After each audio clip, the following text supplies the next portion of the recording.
What's going on, everyone, and welcome back to another episode of Friends of Mortgage Heroes. I'm Brian. I'm Will. And today we have the most electrifying agent in San Diego, a husband, a father of three, a team leader, and CEO of Team Manzon. Everyone, give a warm welcome to Anthony Manzon. Yeah. Woo. Thanks for having me, everybody. Of course. Nice. How you doing, bro? Dude, I'm good. I'm grateful. Thank you for having me. Thank you for stopping by, man. I know course. you're a busy man, so course, getting some of your time here is amazing. Yeah. Hey, Brian, who dares to have a baby in 2023? This guy right here. Oh, wait, no.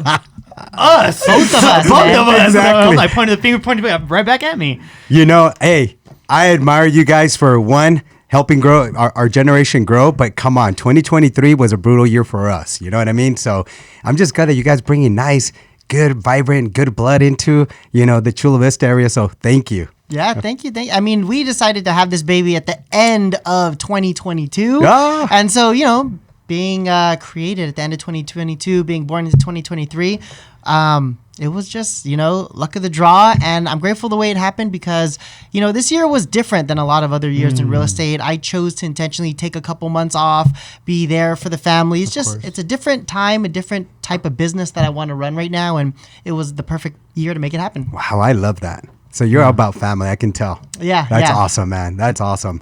Give it up to that. When somebody just takes the time to really be there for their dad and the kids grow up and know that dad was there, that's super cool, man. So pat yourself on the back, man. I'm patting you. That's awesome, bro. That's you. awesome. Mine wasn't planned, but same thing. We got accustomed. It's been great so far.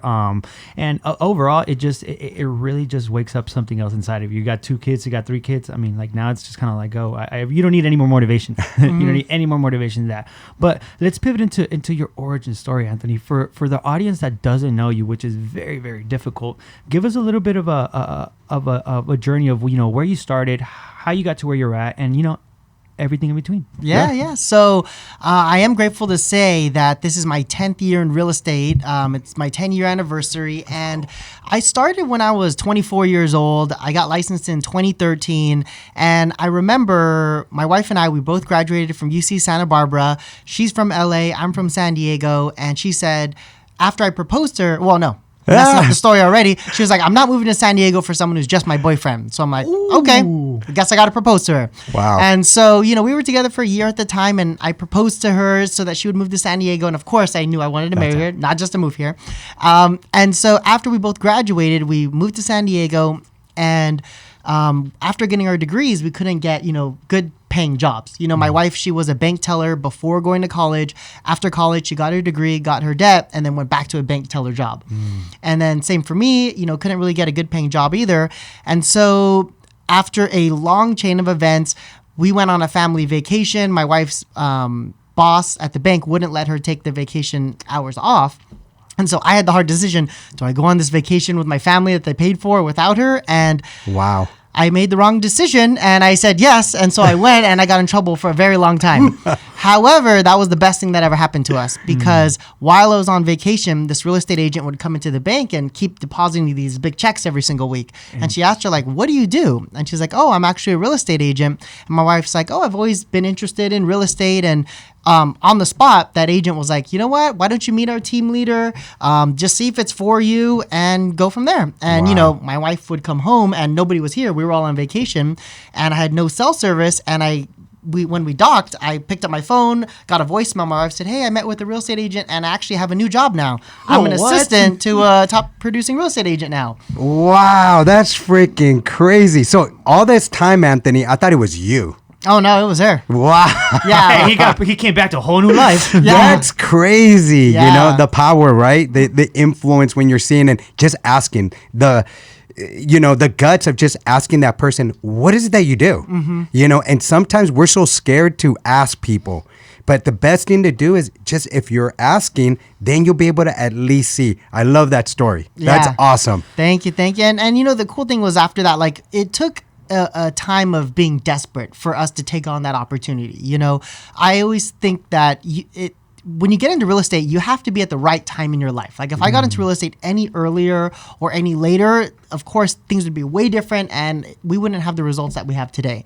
And so when I got back, my wife was like, we have a new job. You need to meet the new team leader. And I was like, oh my gosh, like I'm going to meet this person too. My wife just met with them. She has a new job. If I go there and I don't have a job, then I think I failed, And at the time, I was a full-time b-boy, which is like a break dancer. Hey, And bringing it back. Yeah, and I had a big afro, and I was like, What? I used to perm my hair every 6 months. I Be had a quiet. fro, and I'd perm it, flick it out, and do all that He's stuff. Spider-Man sometimes too. Are you That's a serious? story for another time. Yeah, That's and cool. when I went into that interview, I remember I put so much gel in my hair to comb down my afro and everything. I tried to look all good, and after that, I didn't know what I was getting into. I brought my Reggie. She made my resume for me. She's the total like perfect employee type, So she made my resume, did all this stuff. I'm kind of just showing up, and then after that meeting, I remember we were just so desperate at the time. We didn't make any money, and the team leader, her name is Ashley Lunn, and she's with Keller Williams. yeah. And she was like, you know what? Our rookie of the year last year made $120,000 their first year in the business,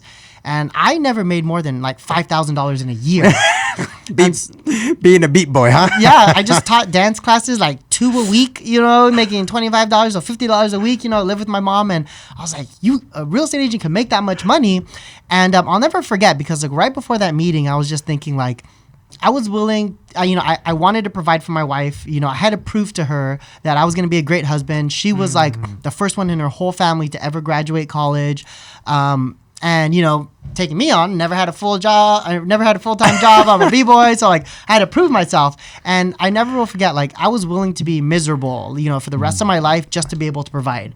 So I was like, should I go into being a computer science person? Like they make a lot of money. I would be horrible at that, Wow. But I was just like, I got to do whatever it takes. And when Ashley said that, our rookie of the year last year made $120,000 their first year in the business, I said, okay, that's it. Like I'm gonna go all in. I want to get rookie of the year. I want to make $120,000 my first year in the business. Wow. And so after that, that's when I, went all in. After that, I got my license, and then we just hit the ground running. Wow. Yeah, that's powerful. That's powerful. Thank you. So reflecting on your career and everything that's happened, what are some challenges you faced that turned into opportunities down the line? Ooh, great question. I think one of the challenges that I'm learning and I'm growing through, because, I'm going through this like phase of my life now where it's like when I started real estate business was the baby. And my wife, we got to spend all of our time together building the business. We'd work late in the office building the business together. We got to spend so much time together all the time. And now that we have kids, my focus has changed a little bit. Honestly, my goal is not to take over the world anymore like it once was before. Now I want to be a great dad. I want to be present with my kids. I want to provide a great life for them. And so one of the things my wife told me, maybe 2 weeks ago was she said, there is abundance in every season of your life. Wow. And even in times like this, when the real estate market is slow, like what's the abundance we have here? We have an abundance of time to be with our family. Right. Jeez, who are you? You come with all this wisdom, and yet you're so young. That's great to learn that at such a early age, especially in your career. But you're absolutely right. Absolutely right. So obviously, they say behind a great man, there's a great woman, and I can see that's what you have. For Congratulations. Sure. You made the right decision there. I did. I had to step up. I had to prove myself to her. I had to prove myself to her family. Like I said, she was the first one in her family to graduate college. She graduated high school 2 years early, so she's like the golden child of her whole family. And then here comes me, with an afro, I'm a b-boy. Like, I never had a job before, but I want to marry your daughter, And so, How was that like when you asked for her hand? dude, yeah. So I had to talk to her. I called her dad, and he was like, let's just see what she says. Her whole family trusts her so much, and they think if she says yes, then I support her too. So what was the crazy. feeling that you got when you got the blessing? She said yes, and it's go time. Oh dang! So that was pretty good. So I got the yes, and what happened? Like I planned it out for 2 months. What we ended up doing was we went to Disneyland. I proposed to her at Disneyland. Nice. You know those caricatures when they draw your face and everything? Yeah. So I came with this idea where we would do that. We'd sit down, they do the caricature, but he's going to draw me proposing like, will you marry me? Come on now. So I remember that was like one of the scariest moments of my life. I was shaking. I couldn't stop smiling. And like, as he's drawing it, I guess it happens pretty often because he puts up a sign there that we can't see, but everyone else could, and it says "Shh, proposal in process." And so as the minutes pass, like a crowd of like 100 people start getting around us, and Reggie, she's just like, what is the drawing that good? Like, why? Or that funny? Yeah, like what are you drawing here? There was hundreds of people around us when it was happening, and so it was cool. It was like one of the best experiences. Dang, at Disney, are you getting any? Are they paying you or any money for doing this? They saying should. this? They should. And it's cool because like that's a souvenir. I have it in my house now all the time, and I can look at that, and it's just like our souvenir from the day. That's awesome. And the good thing is, she said yes even after you took that trip that you shouldn't have. You know. That's key. Yep. And I think an important part of the story was that obviously when you get into real estate, you don't have money yet, and I was still living with my mom, and I'll never forget. I proposed to her, and all the money that we had saved up for the wedding, which was like I don't know $4,000. All of that we used to getting licensed in real estate. I got licensed in September 2013, and then our wedding was April 2014. So it was about a 6-month time frame where I'm like, okay, I got licensed this day. We have no money anymore. I bought all my open house signs. I bought my business cards. I bought my first suit. And like now it's go time. And so I'll never forget the day I got my real estate license. I was already doing open houses the next day. Let's go. I was borrowing other agents' open house signs. I was doing 5 a week. I was just doing whatever it took to build the business and just find clients as much as I could. And long story short, I remember maybe 2 weeks before the wedding, we closed enough deals to pay off the whole wedding, all cash. What? In 6 months? Yeah. I think we closed. I mean, my first year I did like 13, 14 deals. Yes. I was rookie of the year that year. I Yes, think sir. I finished like 118,000, so I fell short just a little bit, but I never made more than 5,000 before. So I was That's like, in itself is a huge win, I bet. Yeah. How did Oh, you yeah. feel?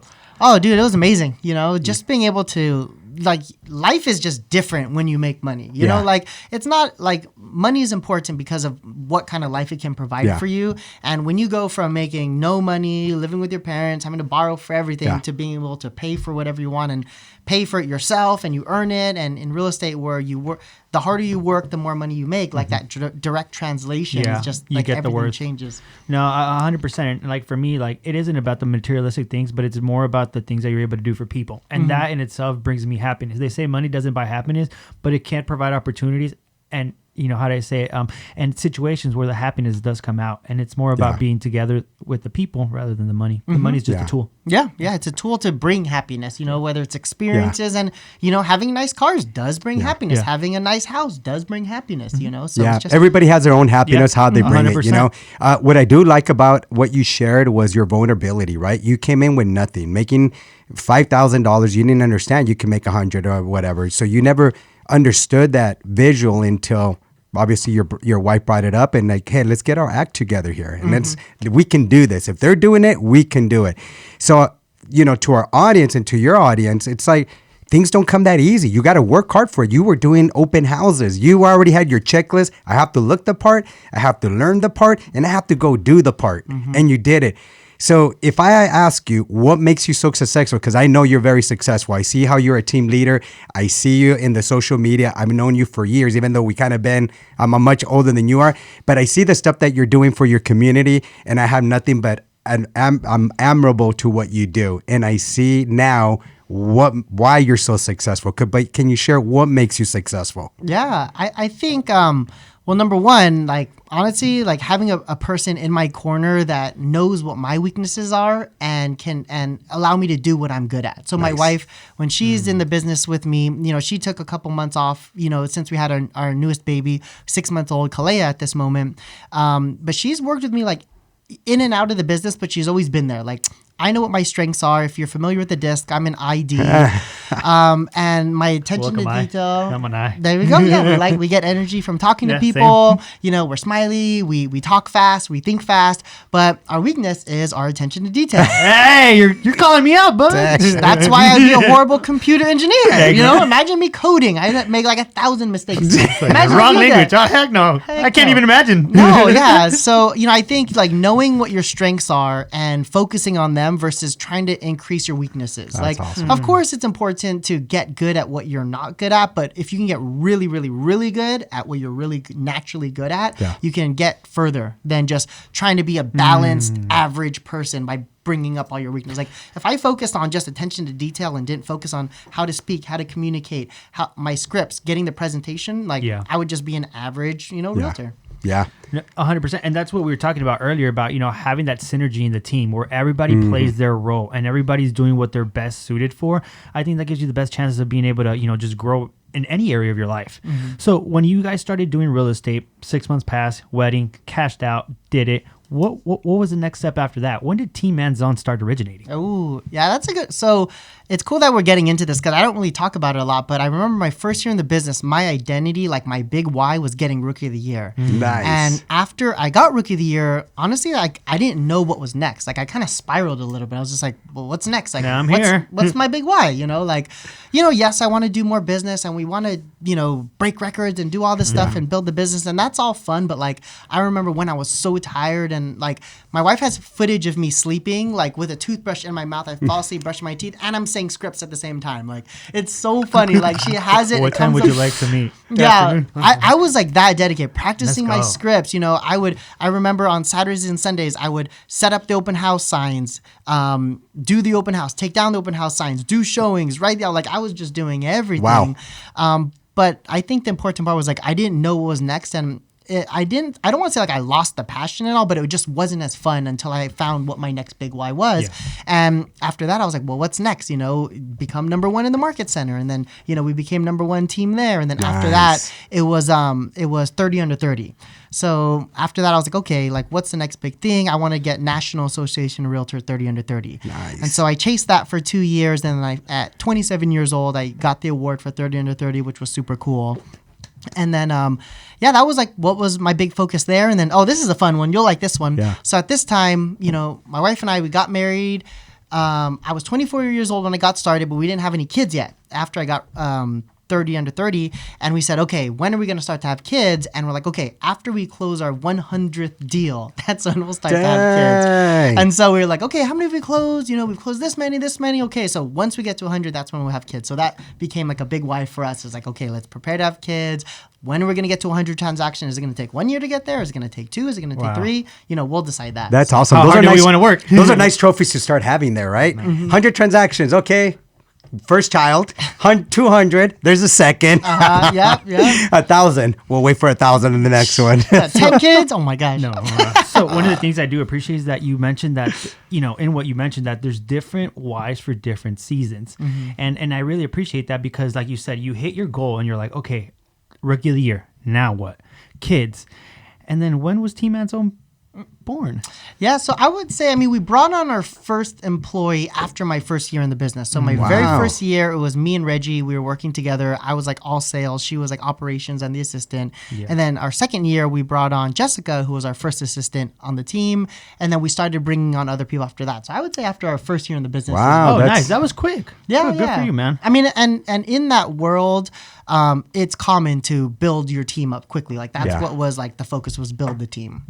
That's pretty wild. You took Rookie of the Year right away. You decided, let me hire. And you probably put them on the things you dislike doing, right? No, yes, I dislike doing them, and I knew they could do it better than me. Got it. Look at that. I was okay setting up open house signs, but I know there's people that enjoy it and do better than me. So Why would I want to have a better visual corner where to put the sign and stuff and a better placement? Yeah, I get that. That's awesome. Yeah, good. Yeah. Good. And even like contract stuff, like why would I want to take their happiness from them? Yeah. Like I don't want to do You like that. putting signs? Okay. Yeah. So that's funny. We're all in the same. When did the disc, we're all pretty. I'm an eye guy. Pretty alike. And then we have the wives. Like my wife's probably more like Reggie. And so she's just a lot more structured and like to do the behind the scenes paperwork and all that good stuff. Whereas us, we're lost. I like talking. We're lost. So bringing it back, from the seasons that you've been in the game, what trends have you seen from throughout the years, and how have you used that to, continue to flourish in your business? Yeah, so I think one thing I've realized being 10 years in the business now is like everyone's talking about like the shift in the market, and the market shifts like so many times every year, and I think it's the inability to be flexible and flow with the market is what's going to mess with you. Like, for example, we have so many agents and buyers themselves saying, when COVID happened, everyone's like, oh my gosh, there's so many offers on every property. I remember 25 to 35 offers on every property. And everyone's like, I'm going to wait for rates to go down to buy. Or no, not rates to go down. I'm going to wait for less offers to come in to buy. And what's the only way that less offers come in? Of course, interest rates going up. And so now that interest rates are up, buyers are like, you know what? I'm going to wait to buy. I'm going to wait for rates to go down. And so I think the challenge is that for buyers and agents, like you have to realize that every market has its pros and its cons. So if we look at today's market, as a buyer, you have to pick your poison. Do you want to buy when rates are higher, but there's a lot less competition? You can ask for credits, you can negotiate, you don't have to go as is, all that stuff. Or do you want to wait for rates to come down, be competing against 15 to 20 offers as is, free rent backs, no appraisal contingencies? Like that's all going to come back. Like I firmly believe next year, like we're already seeing it. Like I think for the people out there on the fence right now, like the one report that they can look at is like, are prices going up or are they going down? But the challenge is that's a lag measure. Like that's after things have already happened. Correct. For us as the agents, the first thing that we get notified is the amount of showings on houses. Yes. Oh, wow. When I see showings go up, that's when I know the market's heating up. So I'll give you an example. I have a listing on the market, and to be honest, it's been sitting longer than I'm comfortable with.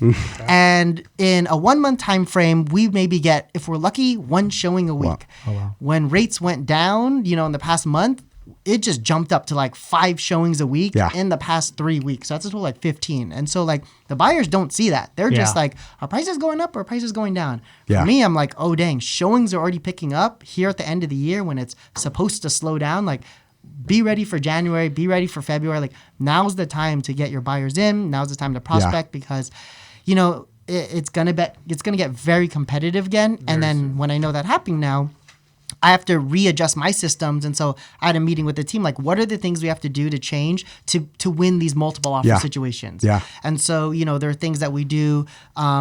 For example, is like, I'll just throw one out, like our agent cover letter. They do buyer cover letters, but now I revise my agent cover letter. And so when I submit the offer, it's like, this is the agent you're working with. This is how many transactions I close. I actually ran a ratio, and for every 50 escrows I opened, 1 will roughly cancel.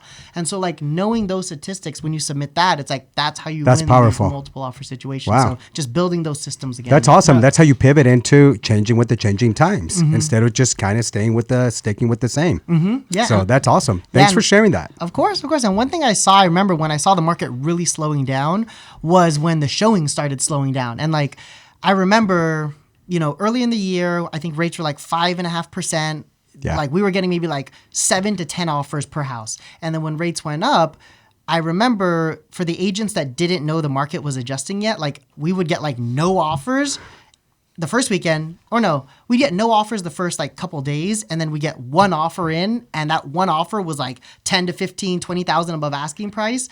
And so when that sells, people are thinking, oh, prices are still going up. But for me on the back end, I'm like, we only got one offer. And this is like a golden house that's supposed to get 15 to 20. Like, get ready, it's slowing down already. Yeah, but people won't know that. I mean, unless you're the listing agent, you're the only one that gets that information, and here you go, sending seller multiple counter offer, right? Yeah.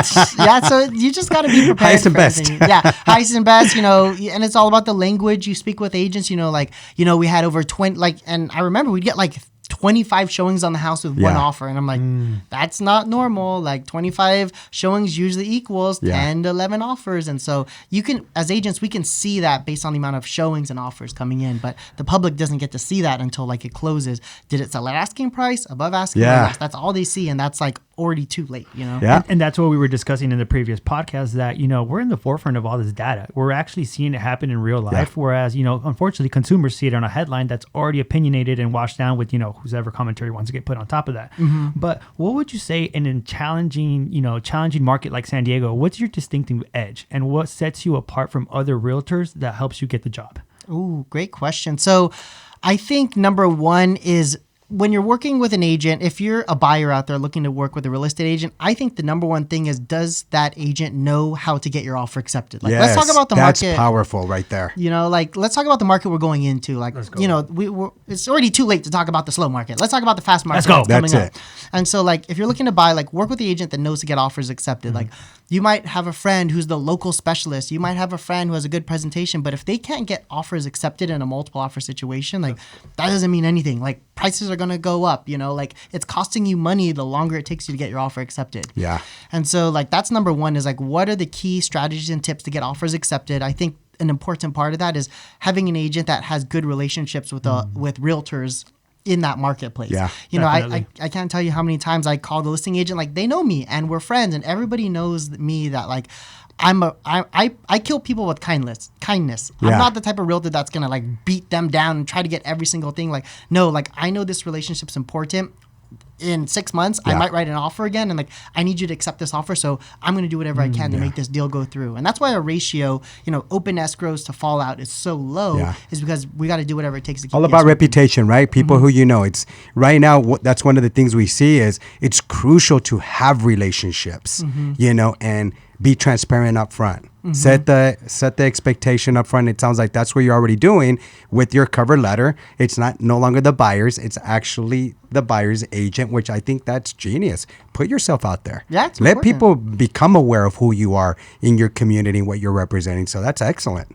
Yeah, and I think that's for the buyer side. I would say on the seller side, seller side, like, if you're looking to hire an agent, like, you have to have a good strategy in place to get them the most amount of money. You know, the strategy of, I'm going to take pictures, put it on the multiple listing service, that's not really a strategy. Bye-bye. You know, that's like, we always say that's the 3 P's of real estate.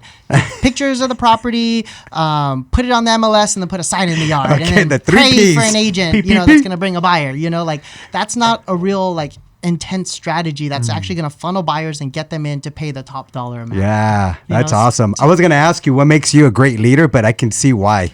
I mean, you already said it. You know, we didn't even ask on the listing side. We saw and you said, I'm going to take ownership. I'm going to talk listing. And I'm glad that you share those things, because you're absolutely right. A lot of people, let me just put some good pictures. I've actually seen it, Anthony, where people actually get pictures from a previous MLS and they post. I'm like, wasn't that taken like with the Kodak? it's like, it's has crazy. a date at the bottom. Yeah. Sometimes I'm like, what the? Yeah. But you're absolutely right. Absolutely right. One of the things I admire about you a lot is that you're great at building community. And you know that client retention is one of the most important things in our business. What do you do to keep your clients engaged and have them constantly come back to you? Great question. So I think when building that client relationship and keeping it, that's a lifestyle. You know, that's not an action. That's Nice. like, I'm just going to do this one activity and, you know, I'm going to have a client appreciation party, but not talk to them after that. You know what I mean? Like, it's a lifestyle thing where it's like, because I remember, the reason I know this is because I experienced it firsthand. When I first started in the business, I was very transactional. I built my business off open houses, door knocking, cold calling. And as soon as you close, I was like, on to the next client. And I'll never forget, I was maybe 5 years into the business at this time, and my business was like 90% cold prospecting and then like 10% referral. Wow. And I talked to an agent, and he's like, "Oh yeah, I'm 3 years in the business, and my business is 80% referral." I'm like, "How are you getting?" Like, my one excuse was I wasn't in the business long enough, and he comes in like, "Yeah, 80% of my business is all referral, and you know, I barely have to prospect." And I'm like, "Okay, I need to change this up." And Yeah. so what am I doing? What am I not doing right? And so I realized, like, I need to be more intentional with the relationships. It's a lifestyle change. Like, I have to stay in touch with them, not only, you know, after the transaction closes, but like, be friends with them on Instagram, you know, on Facebook, invite them over for dinner. Like, it's an actual friend-client relationship. Yeah. And like, as a realtor, you have to be like their professional friend. Yeah. Like, become a professional friend. Know their kids' names. And you almost have to break that barrier of like client to realtor. Yeah. You know, Yeah. like, I think we always think about like, I'm a realtor, I'm their client, I got to keep it professional. But like, I think they appreciate it when you break it down and you're actually a person and they want to hang out with. I think the best transactions overall have been when it's like, I'm not talking to my client, I'm advising my friend. Yeah. And giving it that sense of feeling, I feel opens up the relationship for it to be forever, because now that they know that you just don't care about transaction, but you're actually guiding them to where they want to go, which is, you know, accomplish their goals. Yeah. So, you know, in real estate, there's rainy days and there's sunny days. when would you say, or if you could remember a time of a complex, transaction where, a lot of things went wrong, but nonetheless it got done? Yeah. So before I answer that question, there's one thing that popped in my head that, Yeah. that completely changed my mindset that I think will be helpful for the viewers is that, your clients will become your friends faster than your friends will become your clients. Go there. Yes. Dang. Yes. That's so a snapper. So when I heard that and I was like, oh my gosh, like I've been focusing on my friends, trying to turn them into clients. Why aren't they buying yet? Like it took too long. And I was like, no, like I'm focusing on the wrong things. Like your clients will become your friends faster than your friends will become your clients. And so like if you could build that relationship and keep it, then, like they'll become your new friends. Wow. And 100%. it just like keeps These are going. great nuggets, by the way. These are thank great. you So for thank you for sharing, sharing those. Yeah. Yeah, thank you. And it's so true because a lot of times I want to, come on, Brian, go buy a house. Come on. We already think he's going to buy because we're so close. But you're absolutely right. But, you know? but what I've came to find out is that the more that you're doing it with strangers and you're enjoying it, you're showing it, then they start to cripple in and say, hey, I saw you help that person. Can I get help now? And then now that's the time to actually go there and help. But it's like, for me, it's like you have to like prove yourself to them before they actually take you as like, okay, you're an actual seriously in business. Like I want to go with you, which is kind of, upsetting, but at the same time I feel people know you from where they knew you from a long time ago, so that's what they keep in their head until you have to break that barrier. Yep. So yeah, sorry to interrupt your other No, question. you're No, good. that's Thank you for awesome. bringing that. That Thank was you. good. That's That was exactly a what it's great about. nugget. Of course. So your question was, what's a challenging transaction and what we had to do to keep it together? Okay, so here's a cool one. And this was one I remember from my first year in the business. Nice. My wife, she was with me in the business still, and I'll never forget, a buyer came into the open house. He's like, I already have my own loan officer. And you know how sometimes how those go, like, okay, I don't want to tear up the relationship or anything like that. Anyways, we work with that lender. We get into escrow, and honestly, all communication falls out. Like the lender stops responding. We're at the 25-day mark. We're at the 30 mark. We're at like the 45-day mark. Like we're way past timelines. And then the lender finally pops up and he's like, yeah, I'm not going to be able to get this deal done anymore. And we're like, oh my God, are you serious? Like we got all this way. And, I respectfully told the client many times, like, hey, if we're not getting communication now, like it's not going to get any better. Yeah. And so like, what are we going to do? And, obviously they felt bad, but what we had to do to remedy was that the seller already sent us cancellations. Like they canceled on us. And so what we had to do was, number one, we're like, I can't remember where it was, but my wife, she's like not the salesperson on the team. She's like the back end. Yeah. She drives to that real estate agent's office. She finds out where he Googles his address, drives to his office, and like, she had like a heart-to-heart conversation with him. Like, what do we need to do to save this deal? Like, your clients want to sell, my buyers want to buy. Like, what do we have to do to make it happen? And so we came up with the solution that like, you pick the loan officer. That way, you know who it is. We'll get approved with him. We'll make it happen. If he says he can make this happen, we'll make it happen. If he says no, then we'll cancel. Like, just give us that opportunity. And basically, they gave us a shot. We made it happen. And the great thing is that they bought that house, at probably $400,000 at the time. 2013. Yep, $400,000. Westside Chula Vista had a pool, and now it's like 700, 750. All because we were able to keep the deal alive. That's awesome. And who knows? Like if the deal didn't go through, they would have lost their earnest money deposit. Maybe lost all hope in wanting to buy a house. And instead of being $300,000 in equity, they are probably $300,000 negative because they're renting still. You know? So that's awesome. Just the power of real estate. So you have a bad story. What's your most memorable story? Oh, that you would say like, man, this is my favorite person. Here's my favorite transaction. It's favorite transaction, I would say. Oh gosh. I want to tell this story, but I don't know if it's the right story to tell on camera. Let's try it out. And if not, we could always just... Yeah. Right? Okay, so I'm going to word it in the best way possible. Let's go. This is a real estate miracle right here. And Nice. I wouldn't take this on with anyone, but I trusted the client. I trusted the agent. I trusted myself. Yes. And Most that was the importantly. thing. So a house, my clients, I helped them buy their first house. Years passed. They love it. Then 2 years later, they call me, Anthony, I went to an open house and I found the dream house. This is the house I want more than anything. And we're like, oh, shoot. Okay. Like, what do we got to do? And so this was like right when COVID happened. So like, you don't know how showings work. You don't know how anything's like figuring it out. So like, and at the time, they weren't even recommending agents to go to properties, go to inspections. Like We're in during limbo. COVID, I was barely showing up at closing because they didn't let us, like it was all virtual. FaceTime? Yeah. And so the agent's like, I want this house. So I call the agent. He's a good friend of mine in the office. And I'm like, okay, so what's the deal? Like, how many offers do you have in this house? He's like, we have, 6 offers on the property. This is the price. If your clients can come in at this price, like you have a good shot at it. And I'm like, okay, sounds good. So I talk to my clients. We run the numbers like, okay, you have to sell your house first in order to buy this house. And I'm like, we have no shot going up against 8 and that's something we need to talk about right after this. I was like, you got no shot. Like if we're coming in against 8 other offers and we have to sell your house and you're not on the market yet and we don't even have photos, like we got no shot. Whoa. And so I was like, okay, this is the dream house. We got to do whatever it takes to make it happen.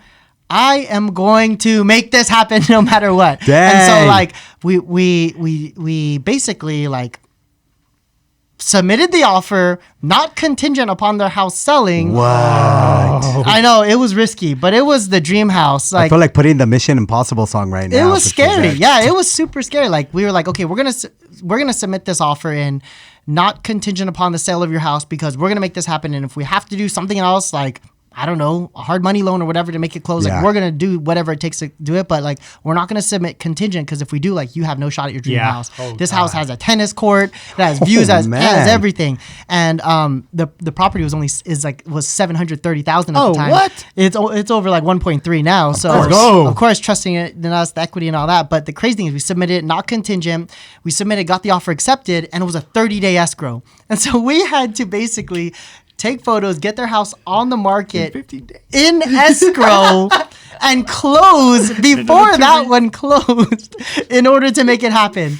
And this is during COVID, so we can't go in there. And everything's slow. Yeah, everything's slow. But you want to know what's even crazier? Let's go. This is even like next level stuff. Crazy. So basically, this is where I created. I don't know who created it, but I think I legitimately created like the virtual open house. And so what I did was we did the photos, we did all the marketing, and then I said promoting virtual open house. And so before the MLS got all tricky and stuff, I put the Zoom link in the MLS description and said, buyers interested, go to this Zoom link on Saturday, 1 p.m. Click on this, and I'm going to do a virtual open house for you on Zoom. And basically what I did was I did the Matterport. It was Matterport, so I can't even go there. The Matterport, I'm walking them around the house. And check this out. At that virtual open house, we had 75 people come to the virtual open house. Right after, go there. My phone rang. 3 buyers were like, hey, Anthony, I saw the house. I was at the virtual open house. I want you to represent me. Dang. So even crazier. So I'm like, okay, this might happen because like if I can represent the buyer too, like I can really control the timeline. Yeah. Like, if you use my lender that can close you in 21 days, just in time for this one to close. Like, and so basically, long story short, the buyer came in. They're like, yes, I want the house. They used my lender. We closed in 21 days, right before. And I think it was like, we only had 2 days to get that in escrow to close in the 30-day time frame. So we closed 2 days before, closed escrow on that one. Worked out and everything, and that house that was $750 is now like $1.3 million. What the heck? What a story! So that was my craziest one, and that's why that is crazy. I don't know who has that, but that's 30 days. You have to sell a home, and then you have to find a buyer for that home, and you have to close on it. Like that is a real estate miracle. Yeah, that was like the real estate miracle for sure. But here's what's cool about it. You thinking outside the box, and that's really thinking outside the box. Let me get you in there on a Zoom. 75 people go in there, and wow, that was genius. Good job, bro. Thank you. That's freaking awesome. That was right cool there. because like at the time, I knew when I put the Zoom link in the description, it was gonna syndicate on Zillow and all the major websites. I made it. They didn't know, like they didn't have that. I don't even know if they now you can't do the link anymore. Like they changed it. Of course, you changed it. Yeah, everything was so new at the time. So I'm like, I just put it out there. Let's just see what happens. And worked out. I got to represent both the buyer and seller on that one, and then the buy on that one. So like that was like in COVID when we were like, is the market gonna crash? We didn't know. So like that really helped build our momentum, and we got to. That is dope right there. So thanks for sharing that. That's my craziest real estate miracle, I will say. I was actually excited about this. I'm telling you. I was on the edge of my seat right now. I was like, okay, and then what happened? Did you guys close it? Did it close? Yeah, because the reason why I didn't want to say, because I'm like, submitting an offer non-contingent and then having to figure it out after, like, we're going to do a hard money loan to close and then close after, like. And refinance it down the line. Yeah, but they wanted, and the thing is, like, I trusted them as the client because they love the house, and I've worked with them before. Like, I trust them. I trusted our team. We knew we can get it done, and we just trusted in our abilities to make it happen. And that's what makes it fun. When somebody really wants something and they can visualize themselves there, it makes your job that much easier. in the sense that that's what they want, but difficult, in turn, because now you have to close it. And considering the time frames, I mean, 2020, people are going to cancel on you because there's already people ready for that other property. So 30-day escrow, that was good. Good job. Good job. So sticking on the creativity bus, I think you're one of the most creative agents, whether it comes to your music videos for the listings, your client walkthroughs after the years that they bought the house. Oh. Where do you draw all your creativity from? Oh, so I would say the music video stuff is like me finding my identity and integrating who I am with real estate. Nice. And so when I first got into real estate, I always thought, and this is a cool story too, I think the viewers will enjoy it. Like when I first got into the business, I thought, okay, I'm only 23, 24 years old. I need to talk like an older guy. I need to talk professional. I need to be like, hello, my name is Anthony Manzon, real estate. So I legitimately was that person for 3 months, and I got no clients. And it wasn't until I called an agent one time. He didn't answer, but that voicemail changed my life. And the reason why is because when I called him, I got his voicemail. He was so energetic. He was so professional and so cool in his voicemail. I was like, dude, I would want to work with that guy. I need to find a way to be like that guy, you know? And so I started integrating my natural personality as a real estate agent, and then that's who I am today. But that's when I started getting business. And so the whole music video stuff is mixing my passions of what I legitimately love into what I'm doing as a profession to make money. And so, a lot of people don't know, the music videos I do are so specific to who I am. Yeah. People don't just give me a music song and I do it. It's no, I got to choose my song because I got to feel it. Yeah. So the Bruno Mars one, I did Leave the Door Open. I did Skate. Bruno Mars is my favorite. I'm Who doesn't like that guy? I'm the Bruno Mars of real estate. You are. And what I will say is that it bleeds out of you. It's you're doing it, you're owning the space, and it's so enjoyable to watch. Thank you. I like it, bro. So that's why I did the Bruno Mars music videos, and then after that I did the NSYNC It's Gonna Be May and Bye Bye Bye, and honestly I love NSYNC. They're my favorite. I grew up liking NSYNC too. Heck believe me. Yeah, I remember when I was a kid, I would sit down in front of the TV watching music video countdown. It's Gonna Be May was number one for 6 months in a row. JT was my guy. Exactly, and so I just remember sitting there watching that. That song just means so much to me that when I created these videos, how can I integrate that with real estate? And that's how I was able to create those ones. I mean, Anthony, you make this whole journey seem so, pleasurable, enjoyable. What would you recommend a new person coming into the industry? Obviously, there's a lot of people that are getting in. So what would you tell that first person that's coming to work for you? Hey, you can get started. This is what I recommend you do. Yeah. So, number one is you got to understand the fundamentals. I would say, honestly, before you get into what you like to do, that's important. But you got to understand the fundamentals of real estate first. You got to know how to communicate with people. You got to know your scripts. You need to know, how to explain things in a way where it makes sense to the buyer. That's the whole definition of communication, is that the person you're talking to understands what you're trying to tell them. Gotcha. Right? That's how you're being an effective communicator. So after you understand the fundamentals, you have your presentation down, the best recommendation I could give is to make a list of all the things that you are passionate about, that you enjoy, and find ways to integrate real estate into them. That's a good one. So for example, just ways that we do it in my life. My wife, Reggie, she's, we're all in parent mode. As you can tell, I've talked about her so much. About my kids she and sounds stuff. awesome. I love it, man. We're in parent mode. And so we're how do we integrate real estate or attracting clients into what you're naturally doing? And so my wife, she actually started the Bonita Mamas group because we live in Bonita, and it's all about moms with their kids, And so we're sponsoring events, we're getting parents together, we're getting kids, we're hosting events. At my house, we put up the big movie screen, we do movie nights there. Ooh. And so that's an example. She's passionate about being a mom, passionate about building a community around other moms, That's awesome. and so that's her way of doing it. For me, one thing I love is football, so I love fantasy football. Let's go. And so what I did is I created a fantasy football league for my clients, and so it's a way to stay in touch with them. It's a way to integrate my passions into building relationships with them, and so there's no wrong way to build this business. You just need to find what you're passionate about. If you're a motorcycle enthusiast, start a motorcycle club. Yeah. And just be in there all the time, talk to people. And so you just have to pick what you're passionate about and find ways to integrate real estate into Wow. that. That's a great. The craziest thing is that as a kid, they always tell you, be yourself. Don't worry about anything. Be yourself, and that's all you have to worry about. And you're like, okay, like, thanks for that advice. But as you get older and you start growing in your business, your brand, or whatever it is that you do yourself, you start realizing the more that you're you, the more that you stand out, the more that you're unique, and the more that, people gravitate towards you because you're authentic. Yeah. And that's something that you by far hold all the time, bro. So But also, this world teaches us that, there's a mentor, follow them, da da da. You're teaching people how to be you. Enjoy your business surrounded by what you enjoy doing. Mm-hmm. And I think that's brilliant because, in life, you want to attract people who are very similar. Mm-hmm. And you don't want that person that's like battery acid, right? Yeah, So and I it's think, like, one thing that you said, you want to attract people that are similar, but you want to reflect the people that you don't want to. There you Yes. go. And the only way to do that without finding out the hard way is by just being yourself at the highest level so that Yeah. that person, like, I know the music videos are not for everyone, and that's okay. Like, somebody's going to be like, oh my gosh, that is the corniest thing I've ever seen.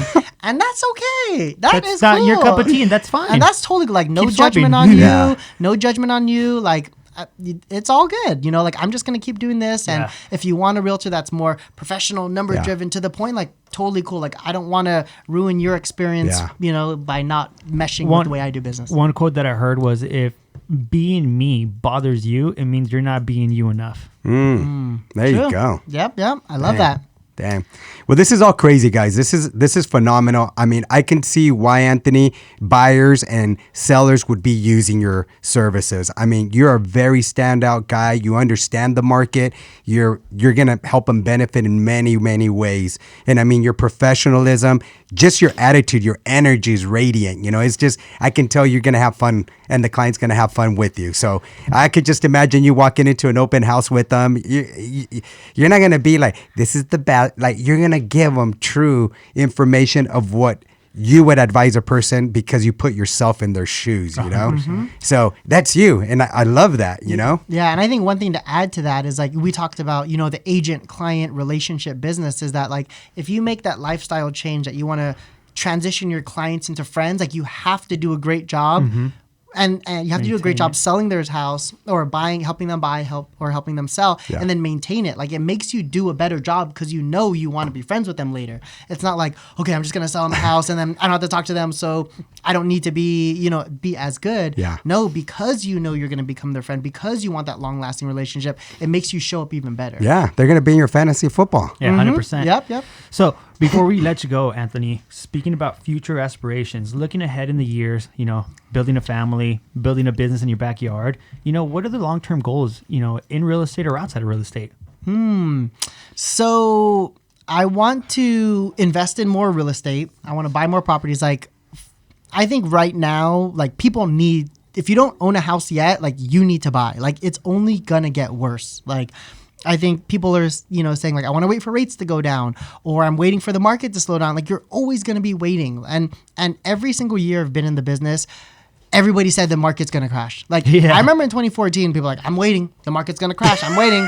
I'm like, dude, even if it crashed now, it's still like 400,000 higher than what you could have got it for. Have you checked up on them? They have another excuse, Every year. And I think the thing people need to make peace is that it's always going to be uncomfortable when you buy. Like, it's always going to be uncomfortable. I remember when I bought my house and my monthly payment was $3,000 a month. I was like, oh my gosh, this is so high. And all the buyers I was working with, their average monthly payment was like $2,700 to $2,900. Yeah. So it's like right now, the average buyer's monthly payment, I don't know, $4,500 maybe. Yeah, it's crazy. It's always going to be uncomfortable when you buy, but if the numbers make sense and you don't own yet, like, I really do believe there is going to be a time in the world where, like, you cannot buy a house anymore. Like, it's going to be way too expensive.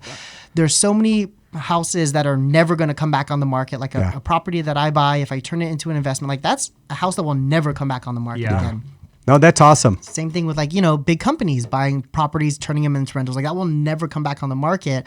And so if you're out there and you have not bought yet and you're still renting, like, it's going to be uncomfortable. It's going to be scary. I promise you, whether you buy it now or if you would have bought it 10 years ago, it was still scary at that time too. Like, you have to get into the market. Otherwise, like, I promise you, like, you're going to regret it. And so my big thing is I need to buy more investment properties. Yeah, that's great advice. to you, And I mean, so you already own your home. You're looking to buy more homes, so you're not scared. I got to go do it, right? I'm in the same boat. You know, generational wealth is created behind real estate.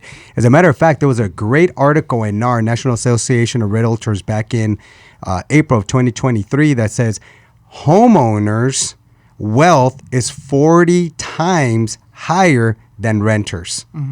Our goal and our mission in 23 was, how do we get our clients to be 40 times better, you know, and help them create wealth, retire better. And that's the way I think we all have, you know, the same intention here, is to make sure that we're helping our, you know, our buyers and our clients. So that's awesome. Yeah. And I think just one last thing is like, don't evaluate the investment like month to month or year to year. Like there are going to be times when you're buying your property and then next year, maybe it didn't go up by 10% value. It only went up 2% in value, and everyone's gonna be like, oh gosh, the market's crashing. Like, or maybe it goes down 1%. Like, don't look at it year by year. Like, look at it in the long term. You know, that's the best way to look at real estate. Great advice. 100%. It's time in the market, not timing of the market, right? There it is. So before we let you go, Anthony, is there anything that, you know, you wish I could have asked you, we could have asked you, that, you know, we didn't ask you, that you'd like to, you know, shed some light on? Ooh, okay. What can I provide value to the listener that I haven't mentioned yet? Well, I think the advice goes different, like whether you're an agent, you're a buyer or seller. Who do you think is most likely going to listen to this podcast? Is it going to be an agent? Pastime clients and agents. Agents and somebody Clients. looking to buy, you think? Yep. Yeah. Okay, gotcha. Buy, sell, invest. Yeah, so if you're a buyer out there, find a way and create a plan to buy your next property. Like, just do it. Like, even if you don't do it yet, like, you just by knowing what it's going to take is going to push you forward 10 steps forward. Like, if you know, okay, my investment property, I have to buy it 20% down. Well, what is 20% down? You know, okay, if 20% down of a property in San Diego, let's say a condo is $500,000, 20% is $100,000. Yeah. Like, oh, that's a lot of money to save up. How long will it take to save up that money? Let's look at other markets then. What's 20% in Las Vegas? Well, let's say the property, I don't know the market too well, but let's say it's $300,000. Yeah. 20% of that is $60,000. How long will it take to save up $60,000? So like, just set a goal to buy an investment property and get on a plan to do it. Like, just know what it is that's going to move you forward. And that way, even as you see prices go up, you'll see those numbers change. That $300,000 property, if next year it's $350,000, you're like, oh shoot, I needed $60,000 to save, but now it's $70,000. Like, you can actually see how things are getting better or worse. That would be my recommendation to somebody looking to buy a house. If you're a realtor, my advice to you is get good at communication. Nice. Like, communication is the most important thing in real estate, you know, and when you understand how to communicate with people and they actually understand the message that you're attempting to give them, everything gets easier. Yeah. Everything Nice. gets easier, you know? And when you learn to communicate through speaking, you learn to communicate with your body language. You learn to communicate through your presentation. Like, if your presentation is a big Word document with so much words on it, like, that's not really communicating the message you want. Maybe you need more pictures, less words. So, like, communication is a lifestyle. Yeah. You know, and so I think if you're a realtor out there, focus on your communication, get really good at it, because life gets way easier, not just in real estate, it gets easier in your dating life. It gets easier in your relationship Hey, that's life. facts. It gets easier when you order things at the restaurant, you know, like, and even like I set this goal. It's funny. I used to do this with my team, and we'd go to a restaurant and we'd say, let's see how, like, okay, we set a goal, like, how can we get something free, but by being overly friendly and making them, the waiter, waitress, feel so good about Yeah, I themselves. like Not that I'm that. trying to take something, but like, No, no, let's no. be so friendly with them. Let's make them feel so good that they're having such a great day that they're just like, you know what?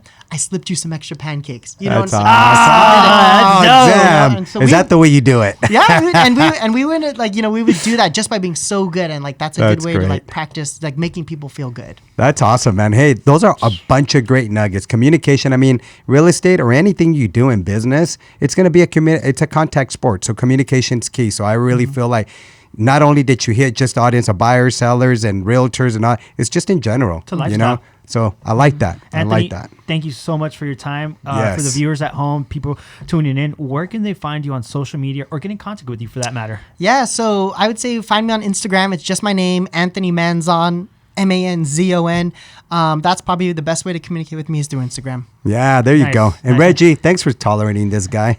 Thanks, you know, babe. you made him that Thanks much for better. forgiving him after taking that trip. I was in trouble for a long time, but now I always look back like that was the best thing that ever happened to us. Right, babe? Right? That was it. So Yeah, but hey, thanks again for the bottom of my heart. Yeah, I mean, I thank you, can Anthony. tell you wear your heart in your sleeve, and I can't just but appreciate people that are very similar. So thank you again for coming here. I know you got plenty of things to do with your 3 kids, wife Reggie, but yet you're here with us. So thank you for your time. yes, thanks everybody. Thanks for having me, guys. Yeah, of course. Anthony, thank you. And everybody listening at home, make sure to not miss this episode when it drops. So make sure you subscribe, turn on your notifications so you never miss an episode, and we'll see you guys next time. Yeah.